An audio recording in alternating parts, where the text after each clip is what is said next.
Friends, please be seated. We don't actually read this story very often, the story of the Gerasene demoniac, a man so filled with the torment of his people that he lives in a cemetery. He lives in a place that is unclean, a place where only the dead go. He lives chained, only not chained. He lives imprisoned in a place that no one wants to live because he does not want to live. The name of this man is Legion. That's a pun. There's a commentator who talks about this as a kind of political cartoon. You see, Jesus has been zigzagging across this lake. And on one side of the lake is Israel. And on the other side of the lake is Roman occupation and Greeks. And the two sides, they don't talk to each other very much. They don't like one another. And to be on the other side, if you belong on one side or the other, is to be with the others, the foreigners, the dangerous people, the unclean. And yet Jesus, so far in the Gospel of Mark, has been zigzagging across this lake, weaving a connection between the sides. And his disciples are not so thrilled with this. They're actually not all that happy to get to the other side of the lake. I suspect what they want when the storm hits and they panic is for Jesus to turn back around and to go home, right? To go to the place that's safe.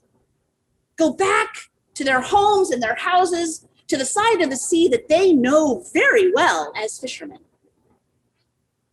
And Jesus, maybe sounding a little irritated, wakes up from his nap and says, seriously? Why are you afraid? Calms the storm and says, have you no faith? And then probably gets back on his cushion and takes a nap, not telling them to turn the boats around. And so these Jews, these men of Israel, these faithful people are headed into a foreign and dangerous land, and of all the places to pull up their boat on the shore, they land at a cemetery. And it's a cemetery with a crazy man in it. A man so dangerous that people have tried to chain him down, and he refuses to be chained. He shatters the chain and he breaks them. But listen to the language. He is a danger to himself. He is a danger to his body. The person that he is hurting the most is his own self. And when Jesus asks his name, he says Legion. That political cartoon that starts right here, a legion is a rather large section of the Roman army, and there are 4 legions that are occupying the territory at this time, and they are keeping the peace through violence. That is how Rome expanded. They keep the peace through violence. That is how all empires keep the peace. That is how all colonization happens. It happens by keeping the peace through violence. And this man experiences the occupation of Rome bodily. And he hates himself. He hates who he is. He hates who he has become, who he has had to become because of the world around him. I'm going to go out on a limb a little bit here. I acknowledge that I am a white woman. And what I am about to say is applicable to me as a woman. It is applicable to me as a woman who is queer. It is also applicable to African American people. But the internalized oppression of the reality of living in a world that hates you and that wants you dead, it comes out in our own destruction. I experienced this when I was a part of a community that did not ordain women. I had a call to the priesthood probably very early on. Looking back in retrospect, there are things that I wanted and things that I experienced as a teenager and in college that simply had no place in the church that I was in. And so what I believed and what I was taught is there must be something wrong with me, right? I'm too assertive, too intellectual, I'm too curious about the good news of Jesus. How you can be too curious about the good news of Jesus, I'm not quite sure. But that is what I experienced. And so I struggled with the question, am I okay? What is wrong with me? Why can't I just fit in? Why can't I just do the thing that I need to do so that people like me? Instead of feeling like I'm kind of obnoxious and I'm kind of an irritant and I keep saying things that make people upset. That happens in the African-American community, right? The reality that you got to be the good Black. You got to always behave well, because if you don't, all your people are condemned. Austin Channing Brown talks about this all the time. She says, I just want the freedom as a Black woman to behave badly. I just want to have a bad day, and I want nobody to be upset about it and think that because I'm having a bad day, everybody around me that's Black also is having a bad day and they have a bad attitude. She's like, that is not fair. It's not fair because I have a bad day too.